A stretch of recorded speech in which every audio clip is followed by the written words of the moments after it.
Good evening, viewers. This is one of the very few unique moments. For me, I would say it's a breaking news.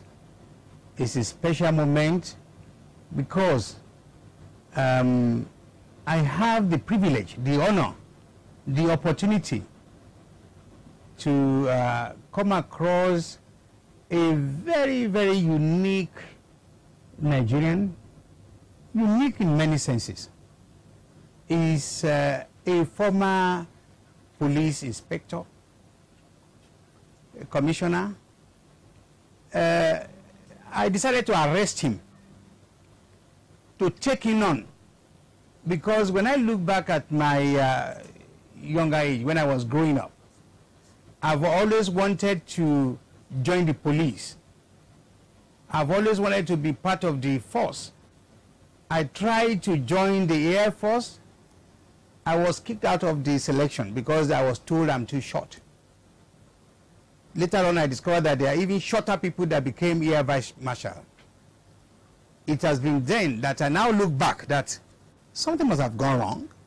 Later on, I discovered that most of the forces, Army, Police, Air Force, Navy, and all of them, they're all full of corruption. But for me tonight, it's a unique moment when I run onto an illustrious Nigerian who served in Nigerian police. And I must confess, I've asked him, I say, you're under arrest, you will have to give account of your stewardship when you are in Nigerian police. And he agreed. I'm talking about one unique police officer. His name is Olayinka Abimbola Balogun.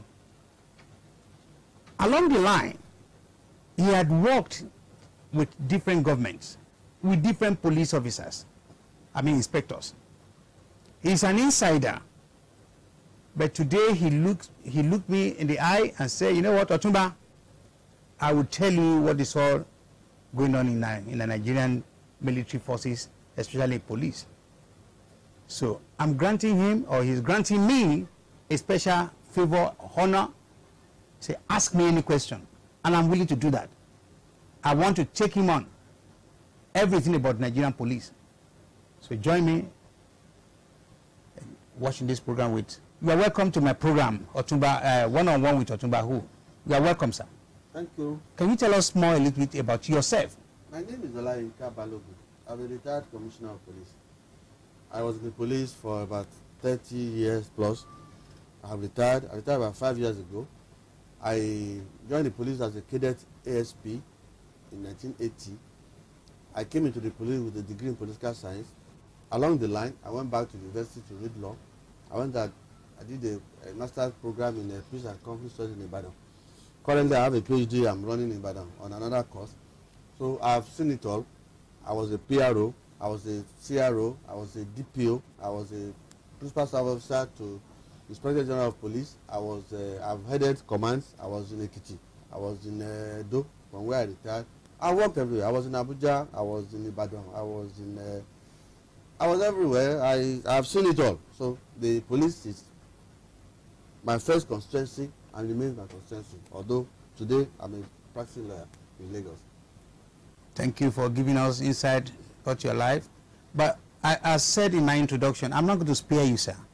You are under arrest, unless otherwise you can show our viewers that you are really to be released on the account, on the evidence you are going to give us, that you are genuine, you have served Nigeria conscientiously, you have served your country without no blemish. You are not one of those police, because the general notion of everybody is you cannot do business with policemen. An average policeman is corrupt. Why is that saying? Why do everybody believe that an average policeman is corrupt? Well, the problem is that you discuss your own field. Corruption is everywhere. Man is corrupt. Ab initio. Right from beginning. Do you know that if you open this our belly, what are you going to find there? Shit. things that you cannot We don't normally stand, use that, sir, but then again, I know how passionate you are. the things that you cannot stand is what I'm going to find out. But we look fine outside. If anything untoward happen and you can see what's inside, it will be smelling. It's something that you cannot stand. And so that corruption is a bit innate. But what we do is this. We try as much as possible to make sure that the society washes you along the line. And do you know that the closest person to the populace is the policeman? The policeman is the government that everybody sees. I used to tell people, you may not have a doctor, you may not have a surveyor, you may not have a pharmacist, you may not need some other professional, but you must need the police. Because of security? Yes, because security is number one. It's when an area is secure that anybody can think of doing any other thing. I'm a fellow of the Institute for Security Studies in Nigeria. I'm a fellow, and the slogan is, without security, nothing else will work. And because of that, the average policeman is everywhere. It's only a policeman that you will find everywhere. When I say everywhere, I mean everywhere. The remotest village, there may not be fire brigade there. There may not be soldiers there. There may not be civil defense, but there must be a policeman everywhere. When the white man came, as soon as he finishes putting up the government house, we call it Otunba, the next building is going to be police. The next one will be court. The next one will be prison. They run together, the justice arms. And so a policeman is open to a lot of problems, a lot of temptations, a lot of vicissitudes of life. And so it is very easy for the policeman to run into the kind of trouble that we are talking about. But then, I've always said this, that the policeman that the society has is the policeman that that society wants. The one you say every society deserves whatever it has. The leadership they get. If you are going to recruit policemen, and you decide to recruit them, you bring them in, and you make their salaries the lowest in their group, what are you expecting from that policeman? The man that will leave the house and is not sure he will come back. Policemen face crisis every day.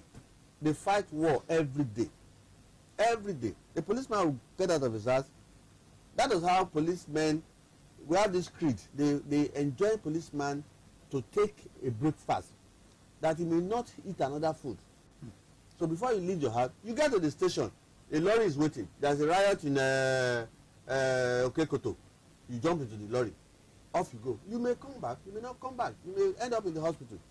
And so, basically, the policeman has that problem of exposure, negative exposure. Now, that is not an excuse to misbehave. But you will look at the society. Àwọn Yorùbá wọn ní ẹni tó bá ṣe ẹran mọ́lẹ̀ afúnlóúnjẹ. Ẹni tó bá ṣe ẹran mọ́lẹ̀ afúnlóúnjẹ. Bẹ́ẹ̀ni. So what that means in English is if you have how best do I? Even a megad. Yes, you must look after him. Especially if your life is in his hands. Actually, the security man is supposed to be the wisest man around.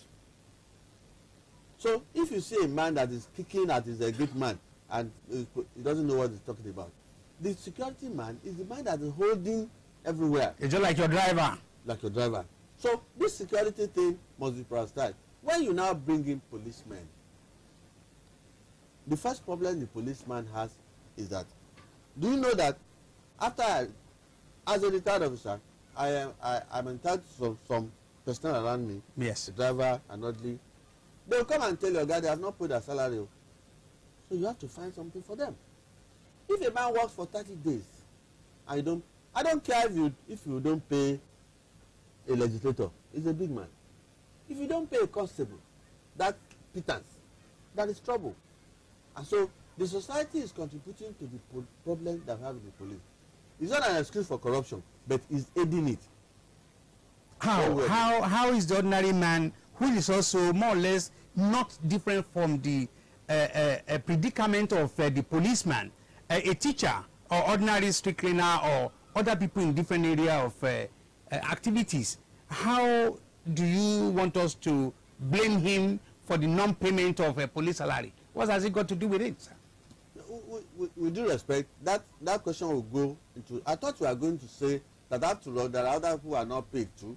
That why should the police? No, I take you on because when you say we are also part of the problem. Yes, yes. We are part of the problem. For me, means generally the people altogether.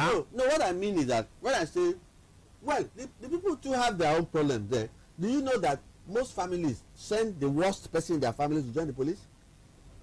Because they want to get rid of them or what? That is it. Because they have a feeling that that place is for never do wells. They have forgotten that it is that water you pour on the head that will come to the other part of the body. Down the. Yes. So when there's time for recruitment, somebody will call you. DPO, that my son who refused to go to school, I think he should come to the police. And off to the police, that person will go. How do you? That person already formed. So when he comes to the police, he will behave the way he had been brought up to behave. It will going to be a problem there. During the colonial era, they used to recruit the best people. I remember very well, yeah. And they paid them very well. In fact, they deliberately will recruit somebody who will be eager to go to the university after. That place, the person will have maybe 5, 6, 7 papers. So as soon as he comes in, after some time, he wants to go to the university, he wants to read. Many years after, the thing went down to the extent that the society will push the worst in the family to go and join the police. Not only that, they will expect miracles from him. So you are not a DPO. Your people have started building their houses. So what is wrong? So they start putting pressure. They start putting pressure. They believe automatically that if you are a police officer, you must have money. You must take money from people. So the few people, I'm one of them. I never took any money from anybody. I never. You are facing the viewers all over the world. I never forced any. You said a lie in Kabalogu. I am proud to say that this evening, if 10 people had you, we're going to have more than that. So you seven will say, he's a good man. If 10 people had you, when you mention my name, 7 of them, I'm sure, will say, he's a good man. He was a good police officer. Because we had background training, we had the fear of God, and it was voluntary. I love the police. Because I saw the police as an opportunity to dispense justice, and that brings us this issue of rule of law that I'm talking about. On my own, I discovered that it's not enough to be a policeman. You must also know the law, and that's why in police colleges they teach law, because you must know the law before you can apply it. So it is not every policeman that is bad, just like you have them in other places. But why it is not good for a policeman to be corrupt, why it's not good for a policeman to be a bully, is because the buck almost ends on his table. A policeman with due respect is almost next to God in terms of power and the way you can exercise it.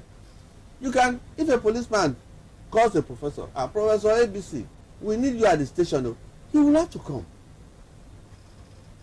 A doctor can call you and say, Doctor, I don't have time now, I will come later. You can't say that to the police cannot do that. No. So that's why a policeman should not be a bully, because he had tremendous powers. So he should not misuse it. For him not to misuse it, the society must bring in the right people, the right person, somebody that you can tie down. When I came into the police many years ago, I was the least paid of my colleagues, my immediate colleagues. Why is that? That is the society, level 8. They say you are a graduate officer. If you join the police, it's level 8. The same graduate officer who went to Central Bank will be earning almost double that man's salary. The man that went to UBA will be earning. Look, I am telling you a personal experience. In 1982-83, I was in Enugu with about 4 or 5 of my colleagues who went to Ibadan, who went to Ife, whom we knew ourselves. I was the least paid. I was on 400 naira a month, level 8. The man in Central Bank was on about 1,000 plus. The man in the UBA who read the same course I was the least paid. Now, even though you are in the security, and we have the same degree, but it happens. It happened then. So I was supposed to earn more than all of them because their life is in my hands. The life of the community is in the hands of security, maybe police, maybe this, maybe that. But what I'm saying is that society is yet to wake up. It still happens. Now, you go out and ask a police constable in Nigeria his salary. He will tell you, you'll be sorry for him. Sir. So, though it's not an excuse, but it contributes to it. Otunba Bajari, unlikely could jegbe. No one jegbe lewo. I believe it's difficult for me to interpret, but I understand what you are saying, that if it, well, that might not be, is corrupt. Is corrupt. Now, and unjust. Yes. I want to confirm the argument of some people who are less paid. I remember very well when I started working with BWA, they call it. Today it's called First Bank, and that was when I finished secondary. That is 1965. I have enrolled to do my A-level at somewhere in Holy Cathedral Secondary School on Broad Street. And the rule then was if you're working for the ministry, you'll be earning 16 pounds, the pay us pound sterling. And if you're working for a bank, you'll be paid twice. So I was earning 32 pounds. I remember, and I agree with you, and I remember that was the norm. But now let's move forward to area that is really bothering many of us. Again, revolving around police. We hear that billions of naira are dedicated, are rolled out to build, to educate, to provide for police and policing.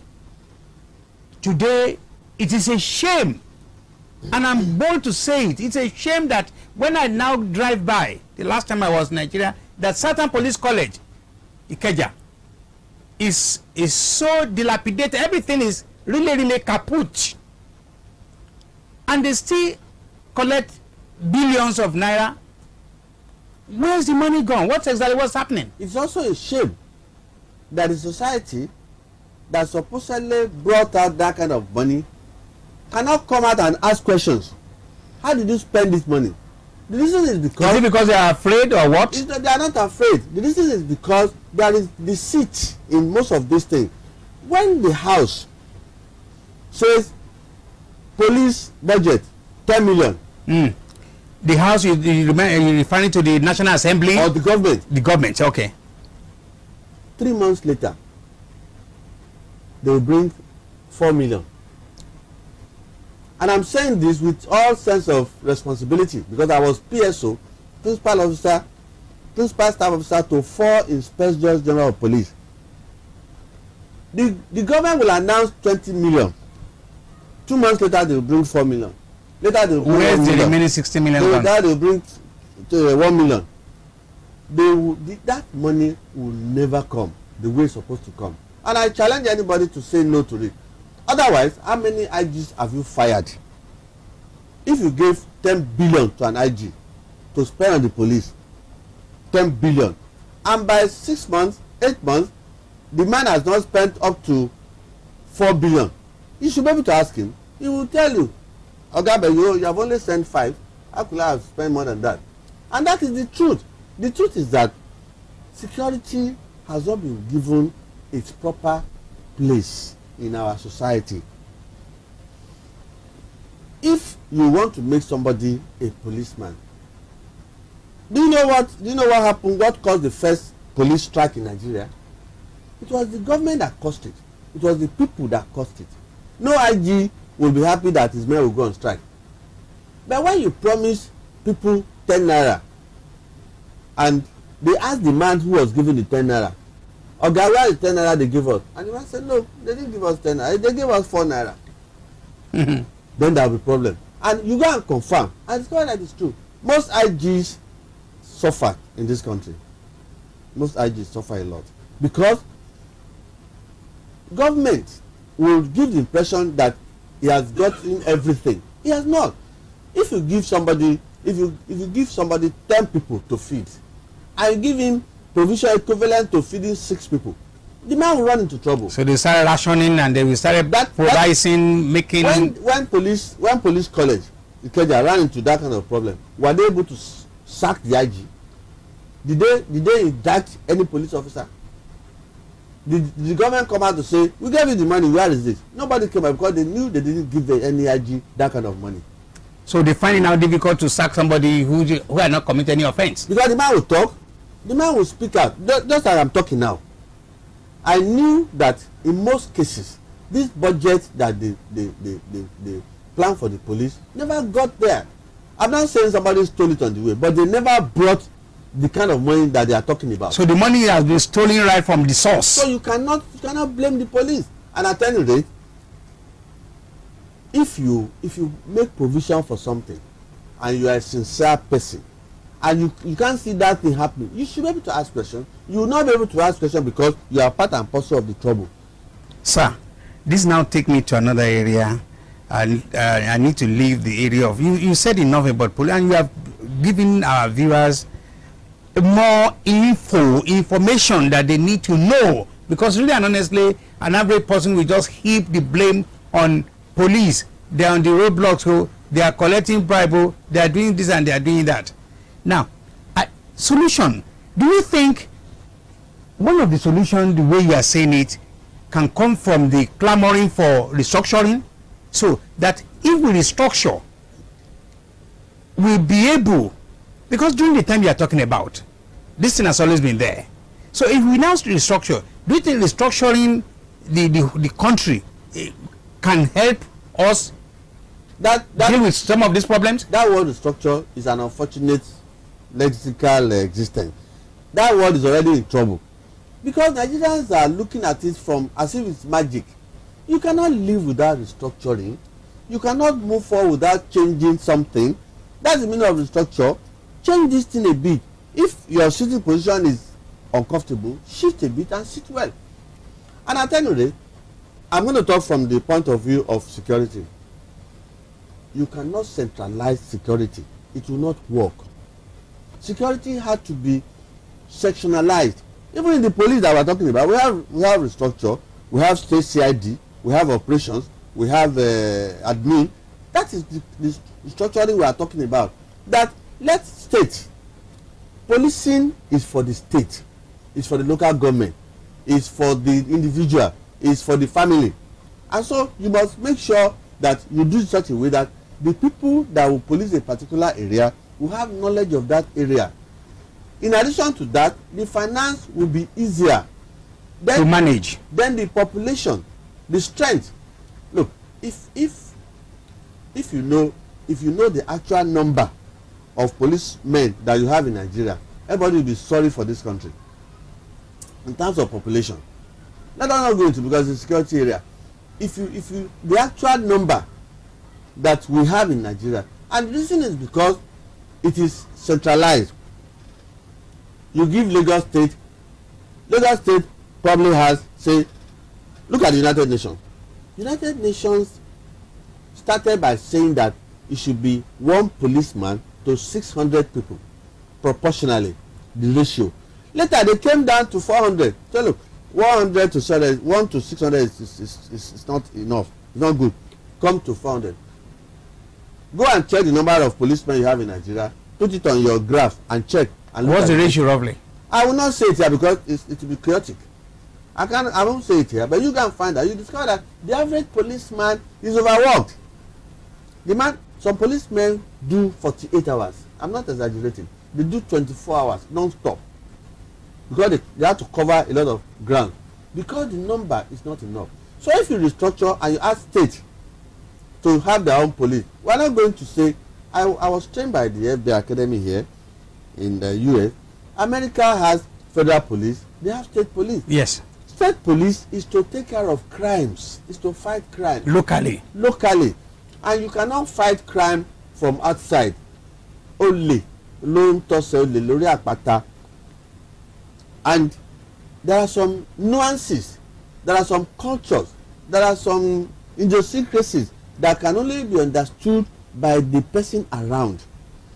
I must quickly interject you there. Yeah. Then what is the rationale? What is the essence? What's the reason for Nigeria? The settings of wanting to have somebody from Kavansha, yeah, somebody from Enugu to come and be the police chief in Ilorin. That is what's the correlation? How do you who, because some people are in charge of distributing who started it? It was not like that when the white man was in Nigeria, was in Africa. When the colonial man was there, it was when the white man came, the interpreter was from the community. That's right.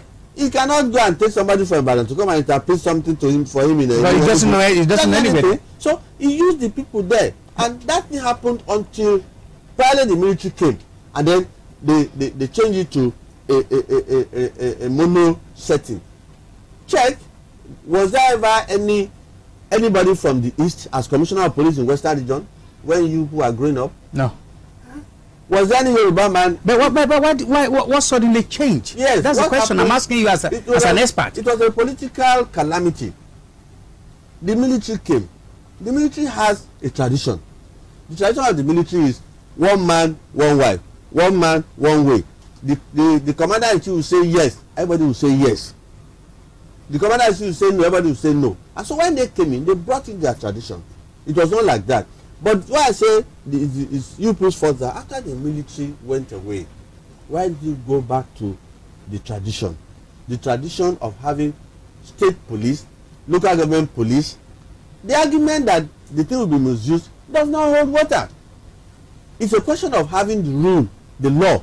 This is how we want this thing, and it will be so. More so, how can you know the job of policing more than those that brought it to you? It's not possible. Today, in England here, you know that no Scot. There's no Scot in the Irish police. Everybody who's policing England is an Englishman. Every policeman in Scotland is a Scottish. You will not find and in Wales and all, yeah. They are Welsh people because they will understand their people. They will see it before they even touch it. In the US, they have what they call criminal proforma. When a crime is committed, the policeman will know who is likely to commit that offense. They look at the profile. Then he has been there for years. He will call Mr. A, come, your men went to so place. If I don't get that man before the sunset, you'll be in trouble. The man will say, yes, sir, yes, sir. He knows. You go and bring him out. But if you bring, with due respect to one Nigeria as a syndrome, the man that will police a particular place must be from that place. There will be federal police, there will be federal offences, there will be federal laws. But it's not possible to have just one. And when you have federal police, they will take care of federal laws. If something happens interstate, you bring federal. If an offense is committed in Ibadan, it's an Ibadan man that can understand it, or at least another Yoruba man who will understand easily. He will apply local knowledge. There are some things that you hear, a policeman will hear, and he will know what they are saying. If I'm interrogating you, and somebody, a Yoruba man, comes in, and the man says, Otunba, Ibilewa,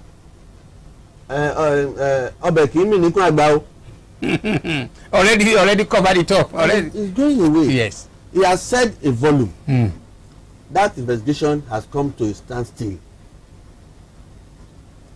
If the policeman is Yoruba, I can read him. Because you already got the code. You can decode.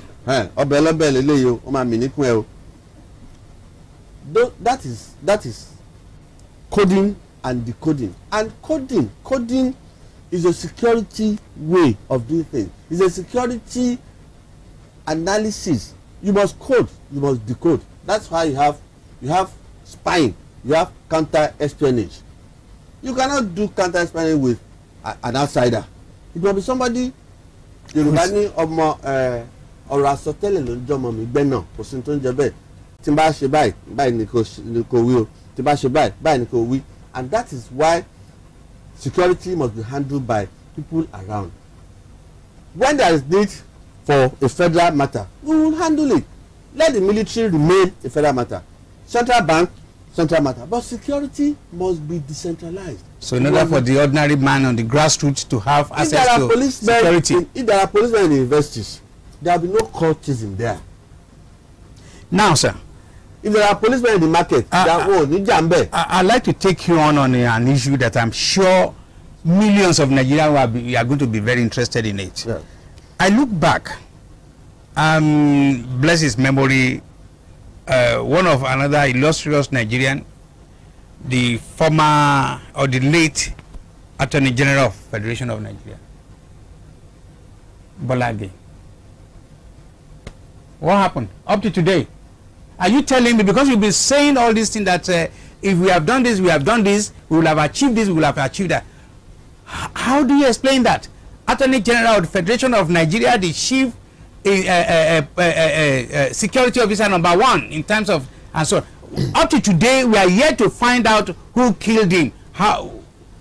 What is the explanation from the police? You are an insider. Yes, you are no more in service, but you have that the calling experience. What happened that we can't find today who killed Delegate? Societal failure. You cannot blame the police alone. Are you saying that nobody knew any of those people? Is it possible that those people will have entered the ground and disappear?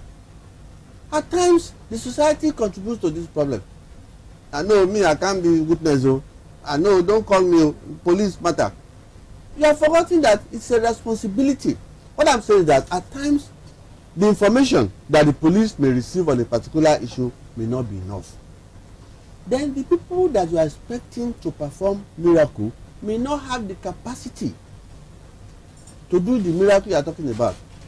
I came to US to train. The kind of materials that we use to train, the kind of training manual, the kind of atmosphere was such that everybody would want to do the work. So that one maybe. Incidentally, I was in the force when it happened. In fact, I was the PSO. When Olabode was assassinated? Yes, I was the PSO to the dead IG, Muslim Smith. But there was nothing we didn't really do. Because apart from the fact that the man was a big man, he was a human being. It was part of our responsibility. It's like you taking care of a car and the car was stolen. You will not be happy. So we are really not happy. But societal failure, some problem, maybe someone wanted to give us information on the matter, or probably we didn't have enough material to actually, we will have wanted to work with. We will have wanted to solve it. Unravel it. And there are so many other ones there, which is also a kind of the problem that we have. Maybe inadequate training, inadequate experience, lack of enough motivation, and a lot of such problems may have contributed to it. But definitely, it was not deliberate. We would not have deliberately wanted to leave that problem unresolved. Right. I'm sure the time we need to work within the budget of the time, but I still quickly want to take you on another area, corruption. You see, because once mentioned Nigeria now, be it inside the country or outside the country, once Nigeria is like synonymous to corruption, which is very sad because it's affecting a lot of people in diaspora. There are a lot of good people in diaspora, even back home. A lot of nice people. You've just told us about your history of working for 30 years, and you have not embezzled anything, which I'm very proud to introduce you to the whole world, that now we have a Nigerian man. At least we can show him that he say he has not stolen government money. Now, corruption. What do you what is responsible for corruption? First and foremost, what are the causes of corruption? First and foremost, let us not compartmentalize corruption. It is not just somebody gave me money, I took money from somebody. That is not corruption alone. Corruption entails everything that you do to bend the rule or to fight the norm of that society. That is corruption. And I have just told you, if you promise police 10 million naira budget, and at the end of the year you have only given them 6 million, that is corruption. You have corrupted the system. If you ask somebody, if somebody comes to you and say, look, this man is in the cell. If I give you so, that is corruption. But the one that we are talking about now affects everybody. There's corruption in the National Assembly, there's corruption in the police, there's corruption in the judiciary, there's corruption in the executive, that is everywhere. It is the only way out is to fight those corruption individually where they are found. I'll take police as an example. Recently in Ogun State, the IG ordered the dismissal of 4 policemen in Olabode because they extorted money. That is different. That is how to fight corruption. That is enforce the law. Immediately. But look at what is happening. How can you fight corruption down when you can't fight it up? Look at the amount of money that are missing. Look at the amount of money that have been found with some people. Nothing has been done to them. The only way out, corruption is there. It's going to be there. It will be there. Our mother, we call it Hawa in Islam, they call it Eva, corrupted Adam. Yes, she corrupted him. He also corrupted her. They brought corruption. That is why we have the tolerance values, we have some of the problems. But God punished them. God punished them immediately that thing happened. Probably that is why they say we are on earth today. They will have remained up there. But God had to punish them. And that's the difference between then and now. I was trying to defend, I was in the US until 3 days ago, I came from the US. We were discussing the president there. And everybody was saying that this man did that.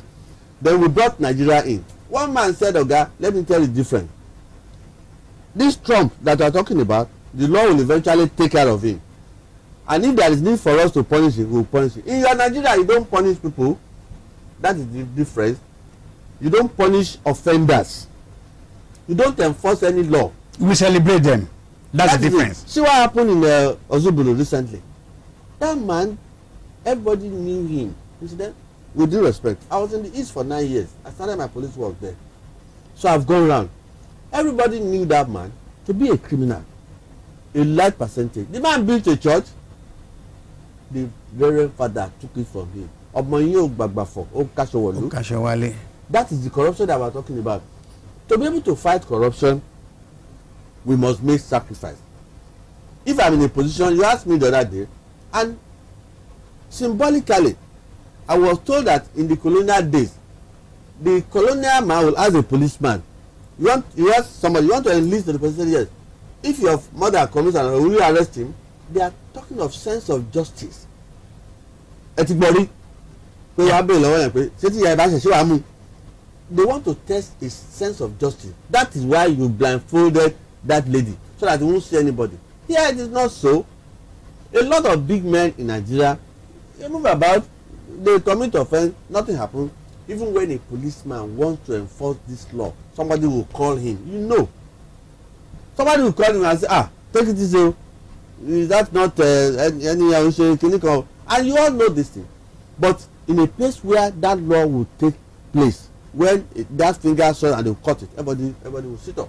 Let some of these people, they are saying we should remove immunity. Why do you want to remove immunity? The governor that is there now, let him enjoy immunity. I will be mad to want that immunity. What have you done to them? And that's the only way out. Leave the man to enjoy his immunity so that he can walk, no excuse. But there are scores outside who have left the office, who have things hanging on their neck.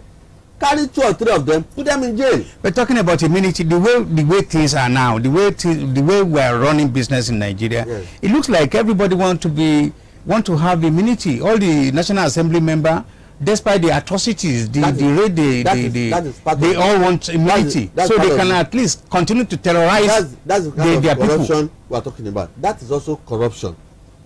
That is also corruption.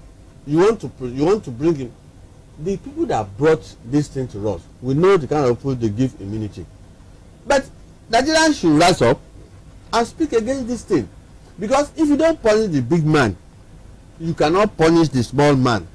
You punish the big man, and that will be the end of it. How is that going to happen in Nigeria? How is that going to happen in Nigeria is going to happen in Nigeria maybe another 100 years because it's not true. No, big man. Are you willing? Now, unfortunately, and I'm saying this with sense of responsibility. I'm not patronizing you. From the account you have given us today, looks like if you are stopped by your former a junior police officer, it may be you're overspeeding or you're doing something. I can look you in the eye and say you're probably going to say sorry. You're going to comply. But we now have, let me tell you, we have thousands of Nigerians that they want to keep status. All the vehicles I have, as I'm talking to you today, they have their papers up to date.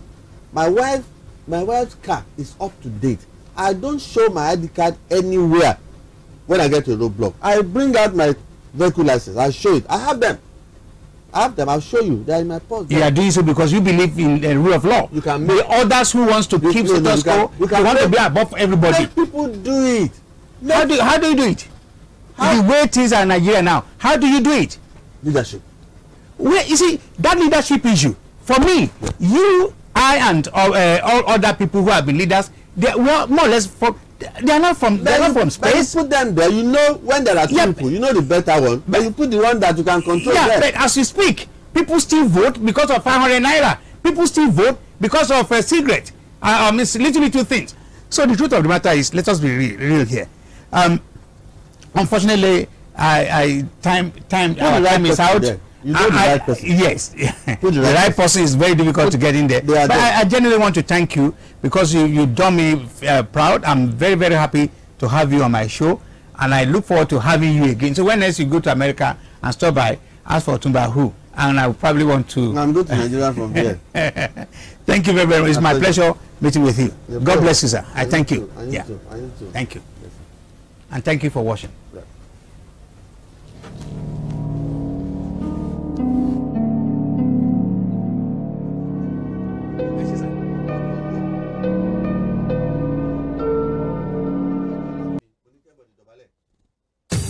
From generations to generations, they have stood the test of time, and they have become legends. London, get ready to be fully entertained as A50 presents A Night to Remember with the Legends live in London. Featuring King Sunny Ade, Evangelist Ebenezer Obey, Ayewa International Music, host Sheilo, music by DJ Also Jat. Date is Friday 18th August 2017. Venue Transformation House, 6 to 6 St. John's Hill Clapham Junction, London, SW11 1AD. Tickets stand at £35, gallery £50, VIP £75. Ticket info and sponsorship call 0796 116 6893 or 0793 223 2528 and 0749 522 9591. A night to remember with the Legends live in London. Don't be told.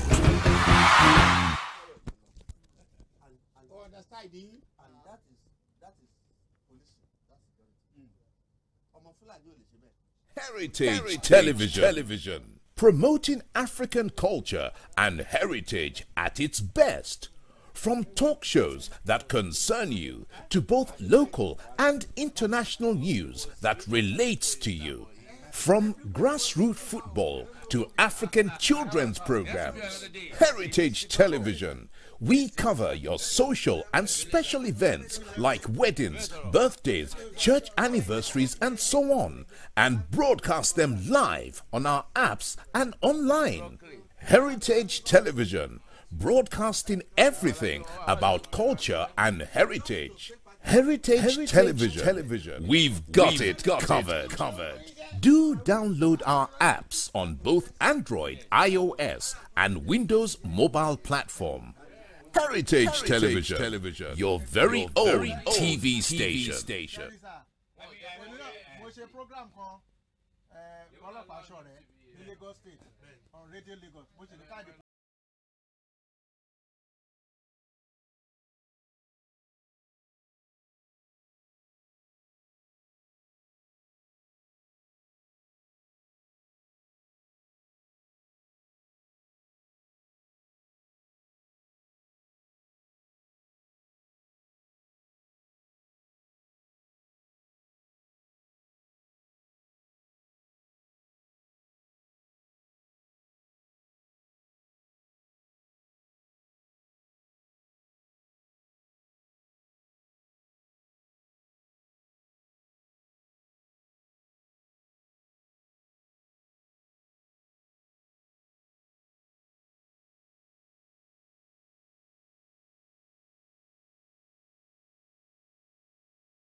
jẹ́ pé àwọn ní ẹni wìnìwìnì àmọ́ pé bó bá wù jẹ́ pé bẹ́ẹ̀ ni rẹ̀ yókù sọ́dún àgẹ̀mọ ẹ̀yin ọmọ alágẹ̀mọ àbí tó wìnì wọn kúkú mẹ́kún wọn kò fara rí ìbá ló mẹ́kún wọn kó rẹ́ mọ́ àwọn lọ́ọ́ máa fi jù jẹ́ fúdí kọ̀ọ̀kan rẹ̀ gbàgbẹ́ náà ọmọ adúrún